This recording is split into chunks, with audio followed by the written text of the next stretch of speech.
En las crónicas manchadas de sangre de la Inglaterra Tudor, donde los monarcas dispensaban la muerte como moneda, una decapitación destaca por encima de todas, no por su rapidez, sino por la carnicería inimaginable que se desató cuando una noble de 67 años enfrentó el hacha del verdugo el 27 de mayo de 1541. Los últimos momentos de Margaret Pole no fueron una ejecución real limpia. Se convirtieron en una pesadilla que marcó a cada testigo para siempre. Esto no se trataba de justicia, era el borrado calculado de una mujer inocente cuyo único crimen fue portar sangre real que Enrique VIII consideró demasiado peligrosa para dejarla vivir. Nacida como Margaret Plantagenet, hija de Jorge, duque de Clarence, y sobrina de 2 reyes ingleses, su linaje era impecable. Su lealtad a la corona, incuestionable. Durante décadas sirvió como institutriz de María, la hija de Enrique, reclamó las propiedades de su familia y se ganó el respeto como una de las nobles más distinguidas de Inglaterra. Sin embargo, en los cálculos paranoicos de Enrique, su mera existencia representaba un riesgo intolerable. El camino de Margaret hacia el cadalso no comenzó con sus propias acciones, comenzó con su hijo, Reginald Pole, quien huyó de Inglaterra y se convirtió en un opositor vocal de la ruptura de Enrique con Roma. Desde la seguridad de la Europa continental, Reginald publicó duras críticas a las reformas religiosas de Enrique y su trato hacia Catalina de Aragón. Incapaz de alcanzar a su crítico en el extranjero, la furia del rey descendió sobre la anciana madre que quedó vulnerable dentro de las fronteras de Inglaterra. Para 1541, el clima político apestaba a paranoia y sospecha. Enrique, ya en sus 50 y cada vez más inestable, detectaba enemigos acechando detrás de cada tapiz. En esta atmósfera de terror fabricado, el linaje Plantagenet de Margaret se transformó de insignia de honor en una sentencia de muerte esperando ejecución. Cuando la sangre real se convierte en un crimen, nadie está a salvo. El arresto de Margaret llegó en 1538. Ya tenía 65 años. La arrastraron a la Torre de Londres, esa sombría fortaleza donde la nobleza de Inglaterra encontraba su fin. Durante casi 3 años languideció en cautiverio mientras su salud se desmoronaba en celdas húmedas y heladas. Los interrogadores la cuestionaron incansablemente sobre las actividades de su hijo y sus supuestos pensamientos traicioneros, pero ella mantuvo su inocencia durante todo su encarcelamiento. Los cargos presentados contra Margaret eran ridículamente débiles, casi insultantes en su fragilidad. Las acusaciones incluían correspondencia con su hijo exiliado, albergar pensamientos traicioneros contra el rey y participar en una conspiración católica más amplia para derrocar el acuerdo religioso de Enrique. Sin embargo, nunca surgió evidencia concreta, no se descubrieron cartas traicioneras, no se presentaron testigos de crímenes reales. Su culpabilidad descansaba enteramente en su linaje y las actividades extranjeras de su hijo. El acta de proscripción que selló el destino de Margaret fue aprobada por el Parlamento en 1539, declarándola culpable de alta traición sin juicio. Este mecanismo legal permitió a Enrique evitar completamente los tribunales, condenando víctimas mediante acción legislativa en lugar de proceso judicial. Margaret no recibió oportunidad de defenderse, llamar testigos o siquiera escuchar los cargos específicos. Simplemente fue declarada culpable y sentenciada a muerte al placer del rey. Cuando llegó la primavera de 1541, el humor de Enrique se oscureció aún más. Informes de levantamientos católicos en el norte, combinados con inteligencia sobre complots extranjeros, convencieron al rey de que había llegado el momento de enviar un mensaje definitivo. Margaret Pole, la última de los Plantagenet, moriría, y su muerte advertiría a cualquiera que pudiera desafiar la supremacía Tudor.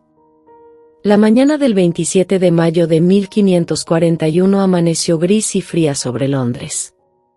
Dentro de los muros de la torre, los preparativos para la ejecución ya estaban en marcha.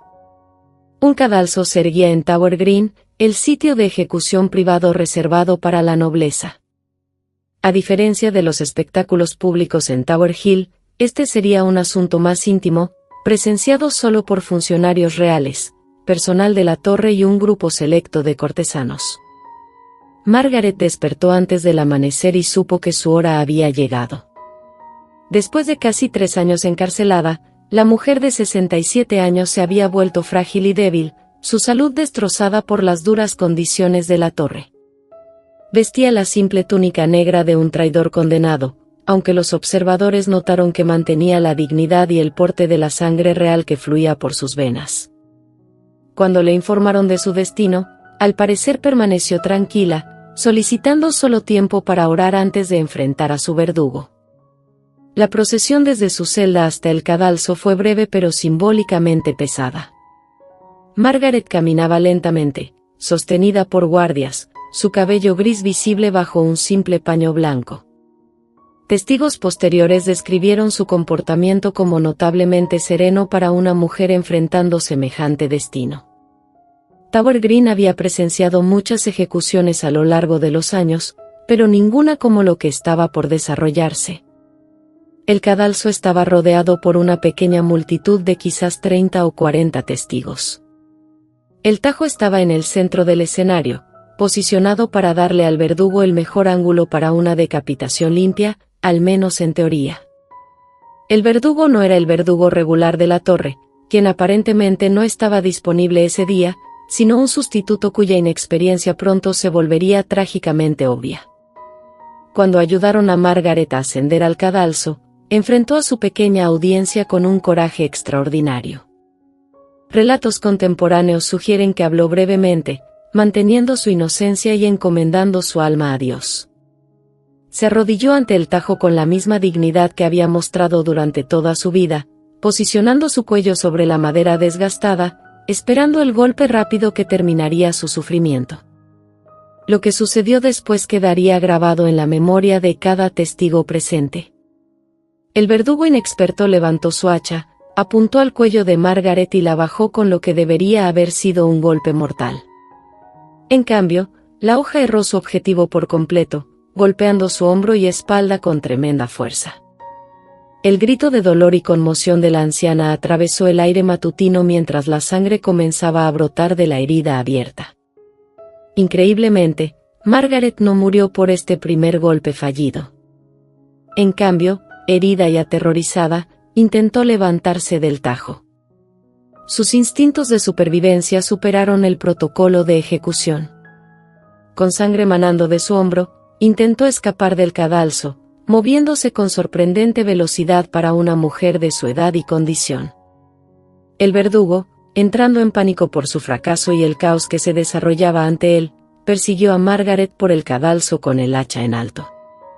Lo que siguió no fue una ejecución, fue una persecución, mientras la mujer herida se tambaleaba alrededor de la plataforma mientras su posible asesino la atacaba salvajemente con su arma. Los testigos describieron la escena como si se asemejara más a un matadero que a procedimientos judiciales, con sangre salpicando las tablas de madera y el aire lleno de los gritos de agonía y terror de Margaret. Golpe tras golpe llovió sobre la mujer indefensa mientras luchaba por evadir a su torturador. El hacha golpeó su espalda, sus hombros, sus brazos, cualquier lugar al que el verdugo pudiera alcanzar mientras la perseguía alrededor del cadalso. Los relatos contemporáneos varían en el número exacto de golpes entregados, pero la mayoría coincide en al menos 10, posiblemente más. Cada golpe aumentaba el horror a medida que la fuerza de Margaret fallaba gradualmente y sus movimientos se volvían más débiles y desesperados. Los testigos permanecieron congelados en shock y repulsión mientras la carnicería continuaba. Varios cortesanos fueron vistos alejándose del espectáculo, incapaces de observar mientras la anciana condesa era descuartizada ante sus ojos. Incluso los hombres más curtidos lloraron ante lo que la misericordia olvidó. Otros aparentemente se enfermaron físicamente, abrumados por la visión y el sonido de crueldad tan salvaje. Incluso los funcionarios de la torre, más experimentados y acostumbrados al negocio de la muerte, estaban visiblemente sacudidos por lo que estaban presenciando. Finalmente, después de lo que pareció una eternidad pero probablemente fueron solo minutos, la fuerza de Margaret se agotó por completo. Colapsó sobre la plataforma de madera, su cuerpo destrozado y sangrando por múltiples heridas. Aún así, el verdugo continuó su lúgubre trabajo, entregando varios golpes más para asegurar que su víctima estuviera finalmente muerta. Cuando el hacha finalmente dejó de caer, el cadalso estaba empapado en sangre y Margaret Paul, la última de los Plantagenet, yacía descuartizada como ganado en lugar de ejecutada como una noble. Las secuelas inmediatas trajeron un silencio atónito y un horror apenas controlado. Los testigos, muchos ocupando altas posiciones en el gobierno de Enrique, lucharon por procesar lo que acababan de ver. Esta no era la muerte limpia y digna esperada para la nobleza, era algo mucho más primitivo y salvaje. Las noticias de la ejecución fallida se extendieron rápidamente por los corredores del poder, llegando a Enrique VIII en cuestión de horas. La reacción del rey, como registran las fuentes contemporáneas, fue de fría satisfacción en lugar de horror. Había querido a Margaret Paul muerta, y muerta estaba. Como murió le importó poco. Si acaso, la brutalidad de su final sirvió a sus propósitos incluso mejor que una decapitación limpia lo habría hecho, enviando un mensaje inequívoco sobre el destino que esperaba a quienes se opusieran a su voluntad. La reacción internacional a la ejecución de Margaret llegó rápida y condenatoriamente. La Europa católica ya estaba horrorizada por la ruptura de Enrique con Roma y su persecución de los fieles, pero el brutal asesinato de una anciana inocente conmocionó incluso a sus críticos más cínicos. El mismo Papa Pablo III condenó la ejecución, describiéndola como el asesinato de una de las mujeres más virtuosas de la cristiandad. El cuerpo de Margaret Paul recibió poca dignidad después de la muerte. A diferencia de otras víctimas nobles de la ira de Enrique, quienes a menudo recibían entierros elaborados acordes a su posición, ella fue apresuradamente enterrada en la capilla de San Pedro a de Vincula dentro de los muros de la torre. Su tumba quedó sin marcar, sus restos mezclados con los de otros traidores ejecutados. En los años posteriores a la muerte de Margaret, su hijo Reginald continuó su oposición a Enrique VIII desde el exilio, eventualmente convirtiéndose en cardenal bajo la Iglesia católica. Nunca olvidó la manera brutal en que murió su madre. Cuando finalmente regresó a Inglaterra durante el reinado de María Tudor, trabajó incansablemente para restaurar el honor y la reputación de su familia.